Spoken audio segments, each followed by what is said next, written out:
In this video, we are going to solve some of the numericals on the topic of entropy.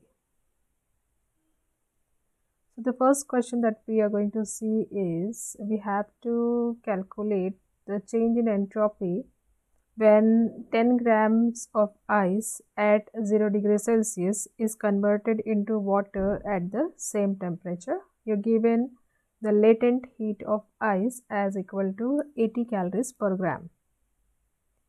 So what we have to find is the change in entropy when 10 grams of ice at 0 degrees Celsius is converted into water. The change in entropy is given in terms of ds. So first we'll find out what is the heat absorbed by 10 gram of ice into water at 0 degree Celsius. So the heat absorbed by 10 gram of ice to convert into water at 0 degrees Celsius is equal to the latent heat is 80 and the mass is 10 grams. So it will be equal to 10 into 80 and that is equal to 800 calories. So here we have that is the heat absorbed will be equal to mass into latent heat of vaporization of the steam. It means that we have del Q is equal to 800 calories and the temperature T is 0 degrees Celsius, that will be equal to 273 Kelvin when you add with 273. Thus the gain in entropy will be given by, we know the formula ds as equal to del Q by T. So the formula is ds is equal to del Q by T and this is equal to, we have the value of this del Q as equal to 800 and T is 273. You can just put up the values. 800 divided by 273 and that is equal to 2.93 calories per Kelvin. Now let us see the second question. The second question is to calculate the change in entropy when 5 kg of water at 100 degrees Celsius is converted into steam at the same temperature. You're given the latent heat of steam and its value is 540 calories per gram. So here we have the temperature T as 100 degrees Celsius, that gives you 373 Kelvin. Then we'll find out the heat absorbed by 5 kg of water at 100 degrees Celsius to convert it into steam at the same temperature, that is 100 degrees Celsius. Now again we'll use the formula del Q as equal to mass into latent heat of vaporization of the steam, and here we have 5 kg, that is equal to, the mass is 5 kg, so it is 5 kg. You can write this as 5000 if you write in terms of grams, and multiplied by, because this is given here, the unit is calories per gram, so we'll convert this kg into grams. 5000 into 540 and that gives you as the value here, and this is in terms of calories. Now the gain in entropy is again ds, which is equal to del Q by T. So therefore we can put up the values of del Q and T in this equation and then you'll get the value as 7240 calories per Kelvin. Let us move on to the next question. It is to calculate the increase in entropy when 1 gram of ice at minus 10 degrees Celsius is converted into steam at 100 degrees Celsius.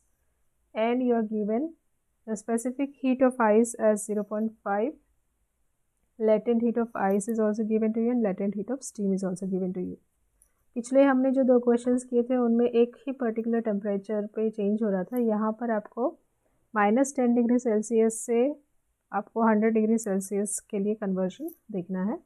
तो हम पहले -10 degree Celsius के लिए find करेंगे increase in entropy. उसके बाद में हम -10 से 0 के लिए फाइंड करेंगे और -10 से पहले 0 के लिए फाइंड करेंगे, फिर 0 डिग्री सेल्सियस के लिए फाइंड करेंगे और उसके बाद हम ऐसे अलग अलग स्टेप्स पे फाइंड करते हुए 100 डिग्री सेल्सियस तक के लिए इंक्रीज फाइंड करेंगे और फिर इन सभी इंक्रीज ऑफ एंट्रोपी को ऐड करके टोटल एंट्रोपी चेंज फाइंड करेंगे. So let's see the first part that we will see is the increase in entropy when the temperature of 1 gram of ice increases from minus 10 degree Celsius to 0 degree Celsius. Now we know that T1 हमने लेना है minus 10 degree Celsius जो कि 263 kelvin हो जाता है, और T2 हमें लेना है 100 डिग्री सेल्सियस जो 273 केल्विन हो जाएगा. और फिर हम फाइंड करेंगे the change in entropy that is temperature T1 से T2 पे del Q by T, और इसको हम लिखते हैं इस फॉर्म में. del Q के जगह हमने MSDT लिखा है, और जब आप इसको इंटीग्रेशन सॉल्व करेंगे तो आपको मिलता है m into s mass into specific heat into log to the base e of T2 by T1. अब मास की जो वैल्यू है इसमें 1 ग्राम है, और स्पेसिफिक हीट आपको 0.5 दिया है, और T2 और T1 की वैल्यूज़ हमने यहाँ पर सामने लिखी है. उसको अगर आपने सब्सटीट्यूट किया तो आपको मिल जाएगा ये 1 इंटू 0.5 इंटू 2.303 बेस 10 में कन्वर्ट किया हमने बेस ई से. तो यहाँ पर आपको कैलकुलेशन करना होगा, और उसके बाद हमें मिलेगा 0.01865 कैलोरीज पर केल्विन. तो ये हमने -10 से 0 के लिए फाइंड किया. अब हम नेक्स्ट फाइंड करेंगे 0 डिग्री सेल्सियस पर ही जो आइस से वाटर में कन्वर्जन होता है उसके लिए फाइंड करेंगे सेकेंड पार्ट में. तो increase in entropy when 1 gram of ice eight 0 degree Celsius is converted into water at 0 degree Celsius. तो उसके लिए सिंपली फॉर्मूला जो हमने फर्स्ट और सेकंड क्वेश्चन में यूज़ किया था वो आपको यूज़ करना है. ds is equal to dq by T. तो यहाँ आपको मिलेगा 1 इंटू 80, मास आपका 1 ग्राम का और 80 उसकी लेटेंट हीट, और इसको हमने डाल दिया और सॉल्व किया तो आपको मिलता है 0.293 कैलोरीज पर केल्विन. इसके बाद आपको फाइंड करना पड़ेगा 0 डिग्री सेल्सियस जो आइस है, increase in one entropy when 1 gram of ice at 0 degree Celsius is converted into water at 0 degree Celsius.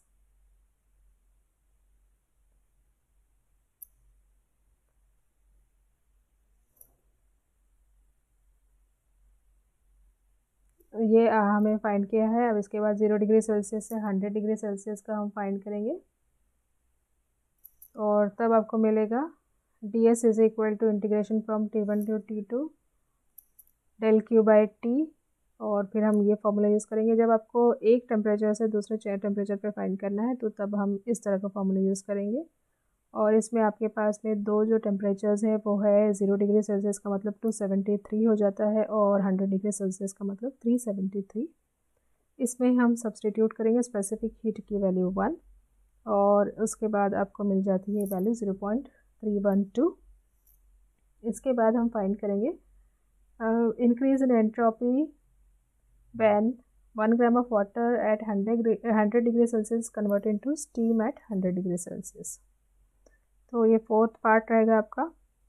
तो फर्स्ट पार्ट में हमने -10 से 0 के लिए फाइंड किया, सेकेंड पार्ट में हमने 0 to 0 ही फाइंड किया, थर्ड में हमने फाइंड किया है 0 से 100 के लिए, अभी फोर्थ में 100 डिग्री सेल्सियस पे ही जब वाटर का कन्वर्जन स्टीम में हो जाता है तो कितना एंट्रोपी चेंज होगा. तो आपको मिलता है ds is equal to dq by t, which is 1 into 540 is the latent heat, और divided by 373, its value is 1.447 calories per Kelvin. तो अब हम टोटल चारों पार्ट के एंट्रोपीज को ऐड कर देंगे तो टोटल इंक्रीज इन एंट्रोपी मिलता है, और यहाँ पर हमने सारे वैल्यूज डाल दी, and you will get the value as equal to 2.07065 calories per Kelvin. So this way we can find the total change in entropy from -10 degree Celsius to 100 degree Celsius. The next question is 50 gram of water at 0 degree Celsius is mixed with an equal mass of water at 80 degree Celsius, and we have to calculate the resultant increase in entropy. तो इसमें आपके पास में क्या क्या given terms है वो है m1 हम लेंगे 50 ग्राम, T1 ले लेंगे 273 केल्विन, m2 हमने लिया 50 ग्राम्स ऑफ वाटर, और equal mass of water at 80 degree Celsius पे दिया है. दो अलग अलग टेम्परेचर के वाटर को हमने ऐड किया है. So T2 will be 273 plus 80, that is 353 Kelvin. Now let us say that the final temperature of the mixture is T Kelvin. तो तब हम लोग ये फॉर्मूला यूज़ कर सकते हैं, m1s into T minus T1 is equal to m2s into T2 minus T. You can put up the values here and find the temperature T as equal to 313 Kelvin. अब आपको find करना है change in entropy of 50 gram of water when its temperature rises from 273 kelvin, ये जो आपके पास है 273 kelvin, वहाँ से 313 केल्विन तक के लिए फाइंड करेंगे. So change in entropy of 50 gram of water when its temperature rises from 273 to 313 kelvin. ds will be equal to del Q by T, और इसी को हम इस फॉर्म में लिखेंगे. और हमारे पास में है इक्वेशंस जो थोड़ी देर पहले हमने देखा कैसे इसको हम सॉल्व करते हैं. Put up the values and you will get it this as equal to 6.829 calories per Kelvin. The positive sign indicates the gain in entropy. अब हम फाइंड करेंगे change in entropy when temperature of water falls from 353 Kelvin to 313 Kelvin. So अब ये फिर से हम दो अलग अलग टेम्परेचर्स के लिए फिर हमने ले लिया, और यहाँ पर 353 केल्विन और 313 केल्विन है, और यहाँ पर आप इसको आपने वैल्यूज़ डाल दिए सेम, सिर्फ टेम्परेचर के वैल्यूज़ अलग है. आंसर जो आपको मिल रहा है वो नेगेटिव साइन में मिलेगा, -6.023 कैलोरीज पर केल्विन, और ये नेगेटिव साइन ये शो करता है कि एंट्रोपी लॉस हो रही है. अब total gain in entropy of the system will be 6.829 minus 6.023, that is equal to 0.806 calories per Kelvin. The next question that we are going to see is calculate the increase in entropy of 10 kg of water at 100 degrees Celsius when it changes to vapor. So that's very simple. Increase in entropy 10 kg of water लेना है आपको, 100 degree Celsius पे ही वो vapour में convert हो जाएगा. तो ऐसे केसेस में हम लोग लेटेंट हीट वाला इक्वेशन यूज़ करते हैं, LQ by T, और यहाँ पर आपके पास है 10 kg को हमने कन्वर्ट किया ग्राम्स में, क्योंकि लेटेंट हीट जो है कैलोरीज पर ग्राम में दिया हुआ है, और इसको आप सब्सटीट्यूट करके फाइंड करेंगे. दैट इज़ 14477 कैलोरीज पर केल्विन. अगला जो क्वेश्चन हम फाइंड करेंगे उसमें हम देख रहे हैं कि 50 gram of water is heated from 10 degree Celsius to 90 degree Celsius, by how much does its entropy change. तो अब ये तो आसानी से आप कर सकते हैं. आपके पास T1 टेम्परेचर है 273 प्लस 90, T2 टेम्परेचर हम लेंगे 273 प्लस 10, T1 आपको लेना है 273 प्लस 10 हम लेंगे, और T2 की वैल्यू लेंगे 273 प्लस 90, और इसमें हम डाल देंगे. इक्वेशन हमारा इस तरह से होगा, and then you will get here we should change this as T2 and this is T1. Initial value 10 degree Celsius और फाइनल वैल्यू हम लेंगे 90 degree Celsius, and therefore you can calculate and find its equation. Just you have to do the calculation and check whether the answer comes out to be equal to 12.448 calories per Kelvin. In this question we are going to prove that in a TS diagram the slope of isochronic curve is T by Cv and that of isoperic curve is T by Cp. For that, suppose the heat supplied is taken as dq at temperature T.